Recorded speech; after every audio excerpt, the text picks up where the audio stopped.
उसको मैं बहुत स्ट्रेट और कम शब्दों में आप तक पहुंचाने की कोशिश करता हूं। आप जानते हैं कि हम किस समर में हैं और किस लिए यहां आए।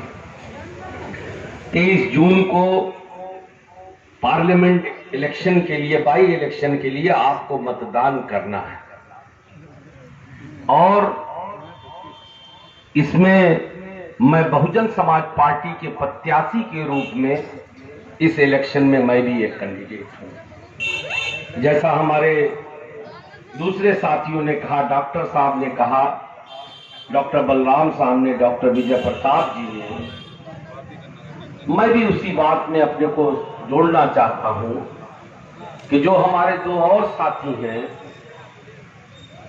उसमें एक परिवार तो ऐसा है कि जो यहाँ की सीट को अपने घर की, वो कहते हैं ना घरोई जिसको कहते हैं, खेती बाड़ी की जमीन जायदाद चट समझता है कि जब चाहे जिसको चाहे भेज दो, जोत के आ जाए। या ये कह सकते हैं कि वो इसको कोई चीज मेरे वालिद के नाम थी, फिर मेरे नाम हुई, कल मेरे बेटे के नाम हो जाएगी, परसों उसके बेटे के नाम हो जाएगी। दाखिल खारिज कराने आते हैं यहाँ। और भाजपा के भी जो हमारे साथी हैं, निरहुआ जी, ये भी यहाँ के लोकल नहीं, ये गाजीपुर के मूल रूप से गाजीपुर के रहने वाले, रहते ये बॉम्बे। अगर आप अभी गाड़ी लेके जाओगे तो सिधारी जैसे ही क्रॉस करेंगे, राइट साइड में दाहिने हाथ में एक होटल बना है, एक प्रत्याशी उसमें रहते हैं। और जब इधर से जाएंगे बद्दे की तरफ से, एक होटल वहां पड़ रहा है, उस पे दूसरे हमारे प्रत्याशी रहते हैं। और मुझे ऐसा लगता है कि चुनाव के फौरन, मुझे लगता है रात में ही बिस्तर बोरिया बांध लेंगे। हाँ, मैं वही कहते था, चुनाव के फौरन बाद ये बिस्तर बोरिया बांध लेंगे। उसके बाद मैं आप लोगों से बहुत विनम्रता से ये पूछना चाहता हूं कि आप अपने एमपी को किस होटल में जाके खोजें, कहां खोजें? सवाल ये कि इससे पहले 2014 में भी चुनाव हुआ और हम भी उसमें प्रत्याशी थे। और ये बात जैसे विजय भाई ने कहा, हमें ये मालूम है कि अगर इनकी सरकार ना होती तो माननीय मुलायम सिंह यादव जी चुनाव नहीं जीत पाते। लेकिन उस वक्त हम लोगों को ये लगा कि चूंकि देश के एक बड़े नेता माने जाते हैं और बेटा मुख्यमंत्री है, सरकार है, तो चलो हमारे जिले का कुछ भला हो जाएगा। और कभी कभी बड़ी मायूसी होती है। मैं एक सोशल वर्कर भी हूं, एक थॉटफुल आदमी हूं, जिंदा आदमी हूं। तो मेरे जैसे आदमी को कभी कभी इससे बड़ी हैरत होती है कि हमारे यहाँ ऐसे भी नेता आते हैं जो नॉमिनेशन भर देते हैं और जीत का प्रमाण पत्र लेने की भी उनके पास फुर्सत नहीं है। किसी का दुख सुख तो छोड़ो, 5 साल तक कभी वो ये नहीं समझते कि कभी तो ऐसा हो जाए 5 साल में कि हम कभी चले जाए, 2-4 लोगों को बुला के मिल ले और कहे कि भैया हम तुम्हारे एमपी हैं, हमारे लायक कुछ हो तो बताओ।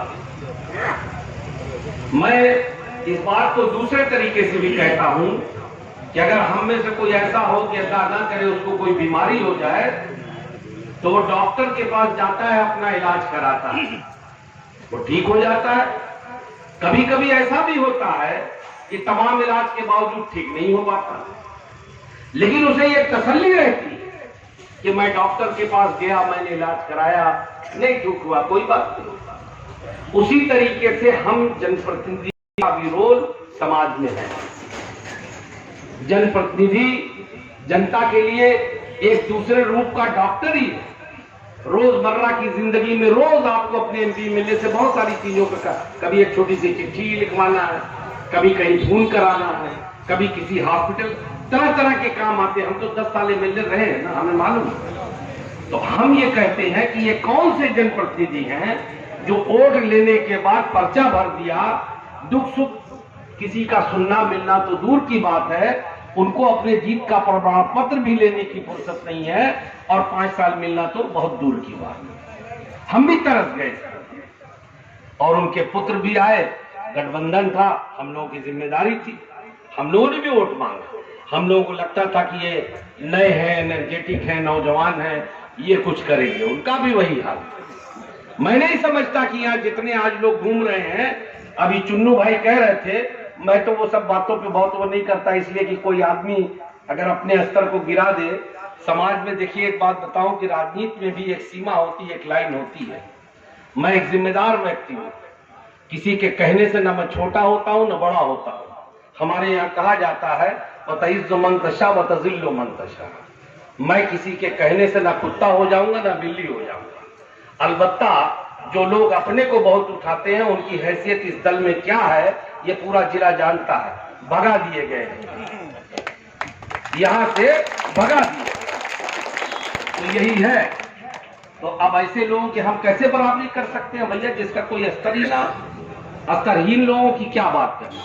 लेकिन हाँ, एक बात जरूर, मैं जिम्मेदार आदमी इसलिए कह रहा हूं कि राजनीति में भी वैचारिक मतभेद होते, दुश्मनी नहीं होती किसी से, ऐसा नहीं होता कि कोई दुश्मनी है, लेकिन सही और गलत जो है उसको कहा जाता है। मैं इस बात को कहता हूं, हर दल में योग प्रत्याशी है, ऐसा नहीं कि सिर्फ बहुजन समाज पार्टी में हम ही हैं लड़ने वाले, भाजपा में भी होंगे, सपा में भी होंगे, यकीनन होंगे।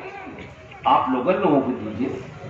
ये आजमगढ़ जिला एक ऐसी धरती है जहां पे बड़े से बड़े विद्वान पैदा हुए, पूरी दुनिया में जिन्होंने अपने नाम को रोशन किया। दुनिया के किसी कोने में चले जाओ, मैं तो बहुत आता जाता रहता हूं कारोबारी सिलसिले में, इधर तो बहुत कम एक जमाना था कि साल में 6 महीना हम लोग घूमते ही रहते थे। कोई घूमने के लिए नहीं, कॉन्फ्रेंसेस में जाते थे अपने बिजनेस के। जहां आजमगढ़ का नाम ले लो वहां लोग खड़े, अच्छा भैया आप आजमगढ़ के? हाँ बहुत सुना उसके बारे में, फला हमारे जगह पे उस गली में या उस शहर में उस नुक्कड़ पे रहते हैं, बहुत बढ़िया काम कर रहे हैं, फला फला। इस मिट्टी में कुछ ये जरखेज मिट्टी है, यहाँ एक से एक विद्वान पैदा हुए, यहाँ एक से एक लीडर पैदा हुए, यहाँ एक से एक बिजनेसमैन भी पैदा हुए। अल्लाह ने इस मिट्टी में कोई खास चीज डाली और आपको इस मिट्टी में प्रत्याशी नहीं मिलती। मेरा पहला विरोध है, ये मेरे जिले की बेइज्जती है और मेरे जैसा गैरतमंद आदमी